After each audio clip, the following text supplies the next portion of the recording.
নমস্কাৰ সকলোকে স্বাগতম জনাইছো এনএমডি ষ্টাডি সাইট ইউটিউব চেনেলটো হাতত মাত্ৰ দুটা দিন পৰীক্ষাৰ বাবে অসম পুলিচৰ তো মক টেষ্ট এটা লৈ আহিছো আপোনালোকলৈ আশা কৰো আপোনালোকৰ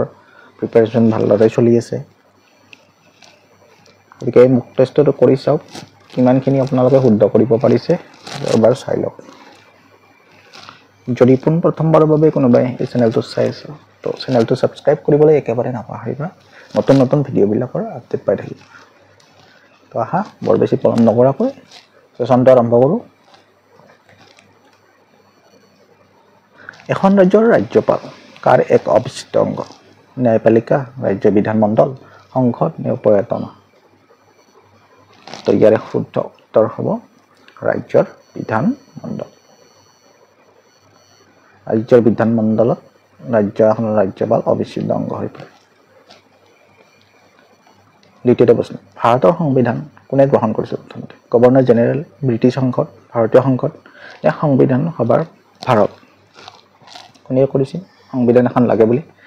তো ইয়াৰ শুদ্ধ অপচনটো হ'ব সংবিধান সভা ভাৰতৰ সংবিধান সভাই এই সংবিধানখন প্ৰস্তুত কৰিব বুলি ভাবি তেওঁলোকে এই কামটো হাতত লৈছিল ঠিক আছে সংবিধান সভাই ভাৰতৰ সংবিধান কেতিয়া গ্ৰহণ কৰিছিল কোনটো তাৰিখত কোনটো চনৰ 1947 চনৰ নৱেম্বৰৰ 25 তাৰিখ 1948 অক্টোবৰৰ 26 তাৰিখ নে 1949 চনৰ নৱেম্বৰৰ 26 তাৰিখ নে 1950 চনৰ নৱেম্বৰৰ 25 তাৰিখ কোনটো হ'ব এৰ শুদ্ধ অপচন 1949 চনৰ নৱেম্বৰ মাহৰ 26 তাৰিখে সংবিধান সভা এই গ্ৰহণ কৰিছিল এই সংবিধান সভাখন আৰু পিছত কাৰ্যকৰী কৰিছিল 1950 চনত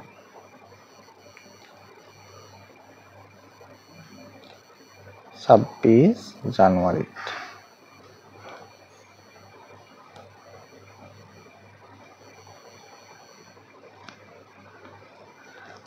নেক্সট কিমান চনত ভাৰতৰ সংবিধানখন প্ৰথমে সংশোধন কৰা হৈছিল 1950 চনত 1951 চনত নে 1954 চনত নে 1956 চনত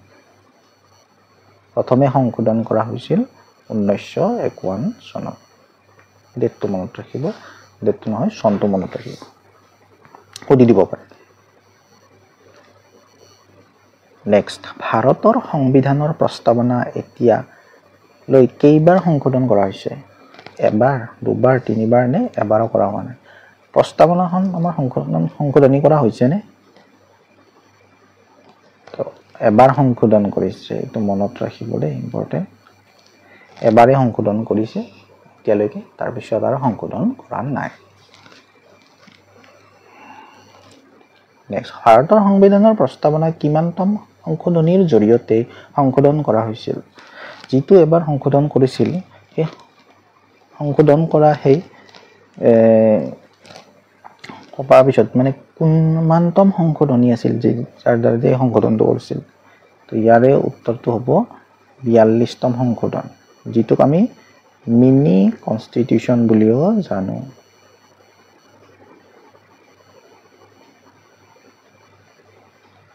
42তম সংশোধন মিনি কনস্টিটিউশন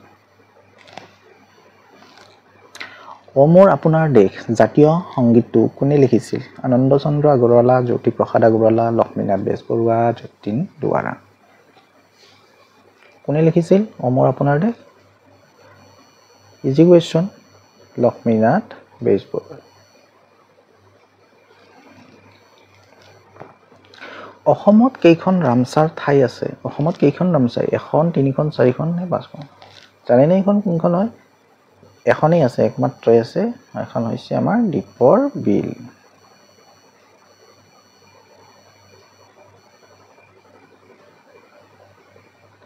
এইটো বস্তু মনত ৰাখিব উঠে এইটো দীপৰ বিল হৈছে আমাৰ একমাত্ৰ ৰামচাৰ সাইট অসমৰ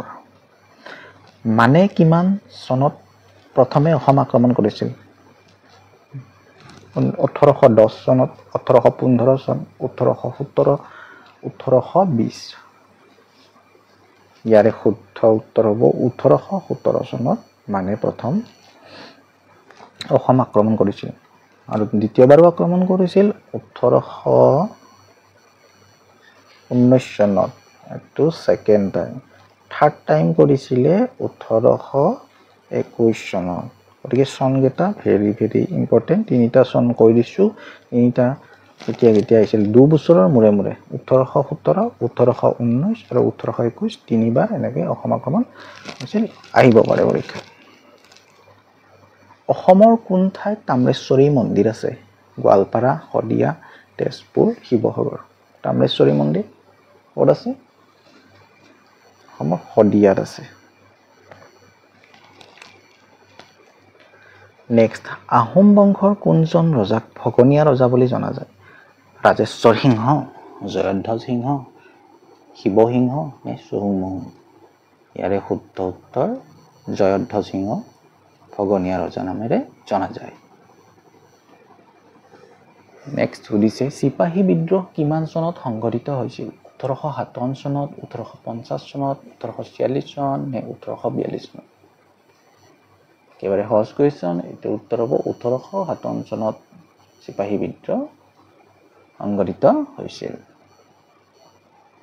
ভাৰতৰ সংবিধানৰ কোনটো অনুচ্ছেদত শিশু শ্ৰমিক নিষেধাজ্ঞা আৰোপ কৰিছে শিশু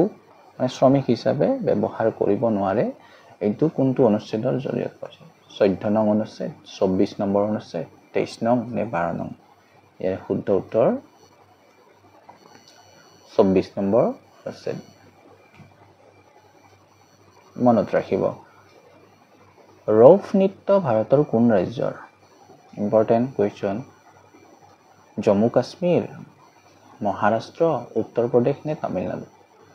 ৰৌফ নৃত্যটো হৈছে আমাৰ জম্মু কাশ্মীৰৰ এটা নৃত্য হয় মনত ৰাখিব নেক্সট গুজৰাটৰ জনপ্ৰিয় নৃত্য কি লাৱনী দাণ্ডিয়া কুমৰ নে কালবেলিয়া গুজৰাটৰ জনপ্ৰিয় নৃত্য হৈছে দাণ্ডিয়া লাৱনী হৈছে মহাৰাষ্ট্ৰ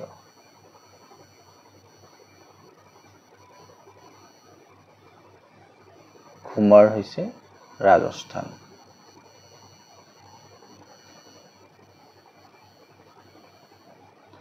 কালবেলিয়াও ৰাজস্থানৰ এটা নৃত্য শৈলী হয় মনত ৰাখিব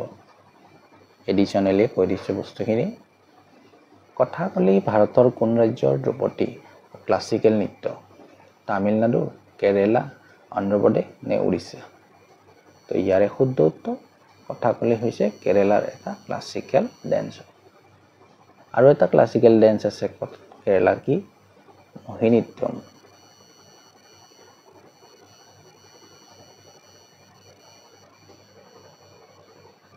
মোহিনীঅট্টম হৈছে ক্লাছিকেল ডেন্স কেৰেলা নেক্সট বিশ্ব কেন্সাৰ দিৱস কোন তাৰিখে পালন কৰা হয় 5 মাৰ্চ 4 ফেব্ৰুৱাৰী 10 এপ্ৰিল নে 2 ডিচেম্বৰ বিশ্ব কেন্সাৰ দিৱস 4 ফেব্ৰুৱাৰীত পালন কৰা হয় নেক্সট বিশ্ব স্বাস্থ্য দিৱস কোন তাৰিখে পালন কৰা হয় 2 মে 7 এপ্ৰিল 10 অক্টোবৰ নে 20 ডিচেম্বৰ তো সহজ question 7 April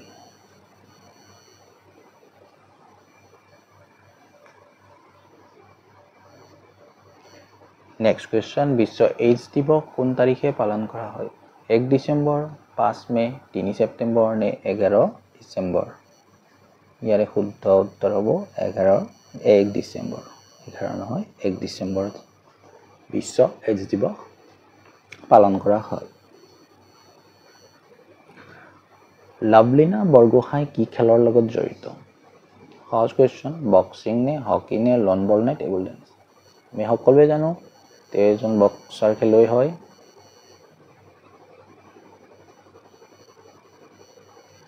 next question English channel সাঁতোৰা প্ৰথম অসমীয়া সাঁতোৰবিদ কোন মহেশ বৰুৱা এলবি চালি হাজৰিকা মিথুন বৰুৱা মণিকংগনা দত্ত ইয়াৰে শুদ্ধ উত্তৰ এলবি চালি হাজৰিকাই হৈছে আমাৰ ইংলিছ চেনেল সাঁতোৰা একমাত্ৰ অসমীয়া ব্যক্তি ডক্টৰ পূৰ্ণিমা দেৱী বৰ্মন কি সংৰক্ষণৰ লগত জড়িত গড় সংৰক্ষণ হাড়গিলা চৰাই সংৰক্ষণ বাঘ সংৰক্ষণ নে পৰিৱেশ সংৰক্ষণ ইয়াৰে শুদ্ধ উত্তৰ হ'ব হাড়গিলা চৰাইৰ সংৰক্ষণৰ লগত ডক্টৰ পূৰ্ণিমা দেৱী বৰ্মন জড়িত। তেওঁ বিভিন্ন বঁটা গ্ৰহণ হ'বলৈ সক্ষম হৈছে।